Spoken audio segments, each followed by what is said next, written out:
I never thought my career would end at a company gala, but as I stood there in my carefully chosen black cocktail dress, watching CEO Richard Parker's face turn crimson with orchestrated rage, I realized that sometimes the end is just the beginning. My name is Alexandra Chen, and after 4 years at Global Tech Innovations, I had uncovered something that would shake the company to its core. But let me start from the beginning. I joined Global Tech fresh out of MIT, armed with a degree in financial engineering and a naive belief that merit always trumps politics. The company was everything an ambitious 24-year-old could dream of, a Fortune 500 tech giant with a gleaming headquarters in Silicon Valley and a reputation for innovation.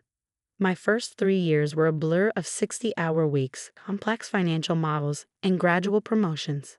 I moved from junior analyst to senior financial strategist, earning a reputation for catching discrepancies that others missed. Alex has eyes like a hawk, my immediate supervisor, James Morrison, would say. If only he knew how true that would prove to be. Everything changed 6 months ago when I noticed an unusual pattern in our Asia-Pacific acquisition numbers. Small discrepancies at first, rounding errors that shouldn't exist in our automated systems, timestamps that didn't quite match across databases. Most people would have ignored these tiny inconsistencies. But I had spent 3 years building our fraud detection algorithms, and I knew that the biggest financial crimes often hide behind the smallest errors. I did what any diligent employee would do. I reported my findings to my supervisor. James listened carefully, his forehead creasing with concern. "This is serious, Alex. Let me take it to Richard directly." Richard Parker had been CEO for 5 years, lauded as the visionary who transformed global tech from a middle-tier player into an industry leader. He had a Harvard MBA, a winning smile, and a gift for making everyone feel like they were part of something special. I still remember his speeches at quarterly meetings, how he would pace the stage talking about integrity and innovation as our core values. A week after I reported the discrepancies, James called me into his office. The blinds were drawn, unusual for him. Richard looked into it, he said, not quite meeting my highs. "It's nothing, just some legacy system issues from the merger." "Drop it, Alex, that's an order." But I couldn't drop it. The numbers kept nagging at me, like a splinter in my mind. Late at night, after most employees had gone home, I dug deeper. What I found made my blood run cold. The discrepancies weren't random, they were systematic. Someone had created a sophisticated scheme to siphon funds from our Asia-Pacific acquisitions, hiding the transactions behind layers of legitimate-looking transfers. The amounts were cleverly calculated to stay just below standard audit thresholds. Over 3 years, the total reached $43 million. I spent weeks documenting everything, triple-checking my findings, building an airtight case. The evidence pointed to a small group of senior executives, led by none other than Richard Parker himself. They had been using the chaos of our rapid expansion to hide their tracks, counting on the fact that few people understood both the financial and technical sides well enough to spot the pattern. I should have known what would happen next. 2 days after I submitted my comprehensive report to the board's audit committee, Richard called an emergency executive meeting. I wasn't invited, but Maria from accounting texted me the highlights. Richard had discovered a massive fraud attempt by a junior employee. Me. According to him, I had been manipulating the Asia-Pacific numbers, trying to hide my own embezzlement scheme. The next week was a nightmare of hostile HR meetings and thinly veiled threats. Suddenly, my access to key systems was revoked. Longtime colleagues stopped meeting my eyes in the hallway. James, my once supportive supervisor, now walked the other way when he saw me coming. But Richard had made one crucial mistake. In his rush to discredit me, he hadn't realized that I had built backdoors into the fraud detection system, legitimate security features that logged every attempt to modify or delete transaction records. Every time they tried to cover their tracks, they only created more evidence. Which brings us back to the company gala. Richard had planned it perfectly, or so he thought. A public humiliation in front of the entire company, designed to destroy my credibility once and for all. As security approached to escort me out, I caught a glimpse of James in the crowd, looking uncomfortable but unwilling to speak up. "Miss Chen has been terminated for gross misconduct," Richard announced to the stunned crowd. She'd attempted to defraud this company of millions, betraying the trust we placed in her. I could have shouted, could have made a scene. Instead, I smiled calmly and spoke just loud enough for the closest 50 people to hear. Check the real audit trail, Richard. The one that logs everything, including deletions. The color drained from his face so quickly I thought he might faint. In that moment, he realized his mistake, but it was too late. As security led me out, I sent a pre-written email to every board member and major shareholder. Subject line: Evidence of $43 million fraud scheme. Emergency board meeting required. I spent the weekend in my apartment, ignoring calls from unknown numbers and watching my encrypted backup servers light up with access attempts. They were trying desperately to find and delete any evidence, not realizing that every attempt was being logged, creating an even stronger case against them. Monday morning was approaching, and with it, the emergency board meeting that would change everything. Richard thought he had won, thought he had destroyed me. But sometimes the greatest victory comes after everyone thinks you've lost. What happened next would shake global tech to its foundations. But that's a story for another part. Monday morning dawned clear and cold in Silicon Valley. I arrived at Global Tech headquarters at 7:30 a.m., exactly 1 hour before the emergency board meeting. Security tried to stop me at the lobby, but I simply handed them the formal board summons I'd received Sunday night. The witness must be present, it read in stark black letters. I could feel eyes on me as I walked through the office. Some pitying, some curious, some afraid.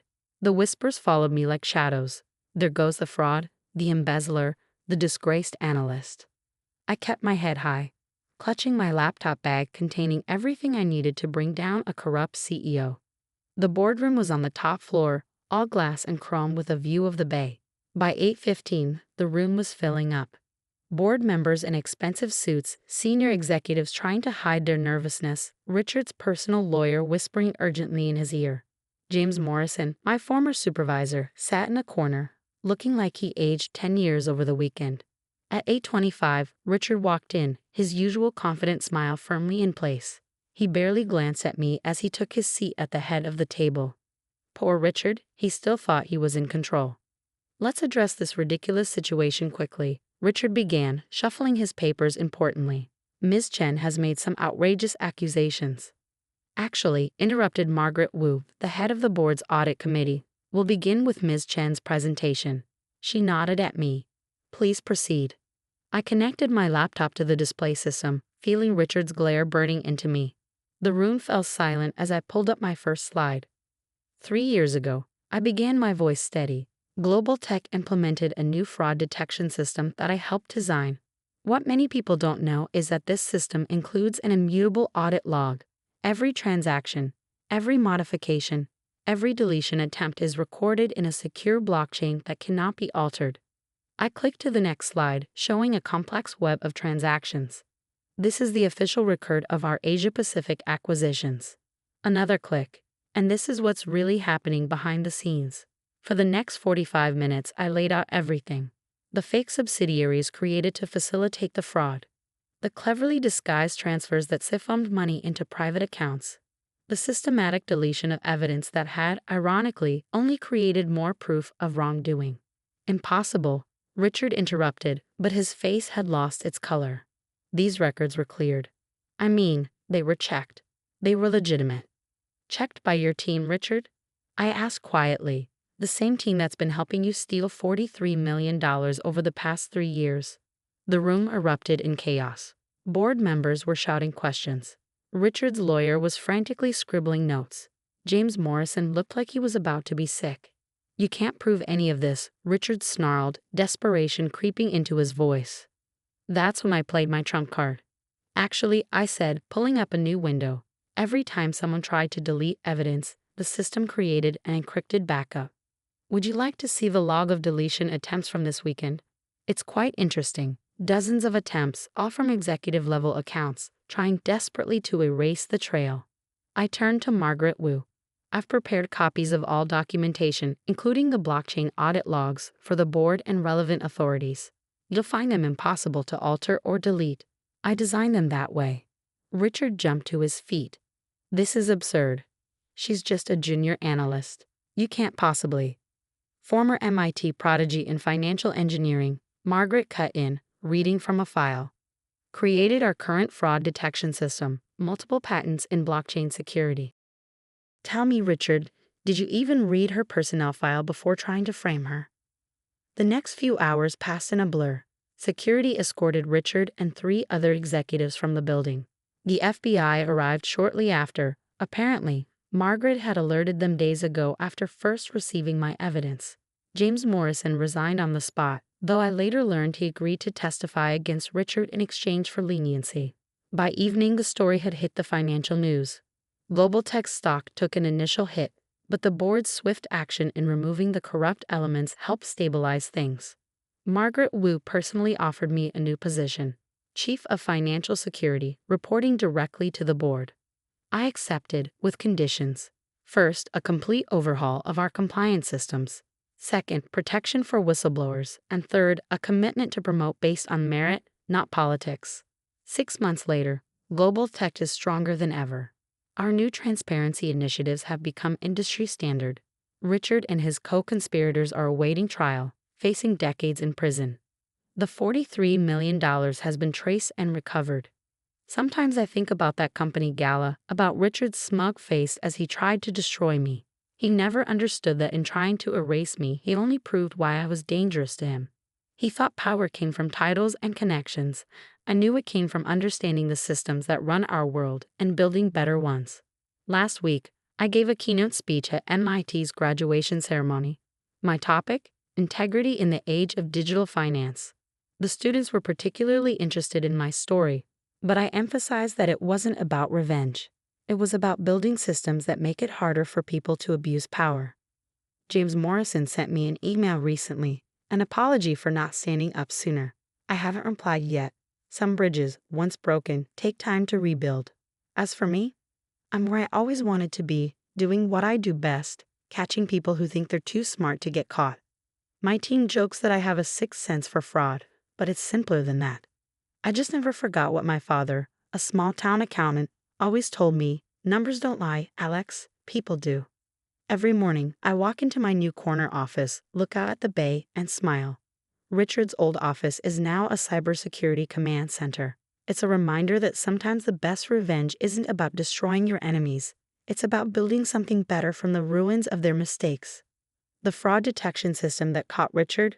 We've made it open source, available to any company that wants to implement better financial security. Because the best way to fight corruption isn't to hide your tools, it's to share them, making it harder for the next Richard Parker to think they can get away with it.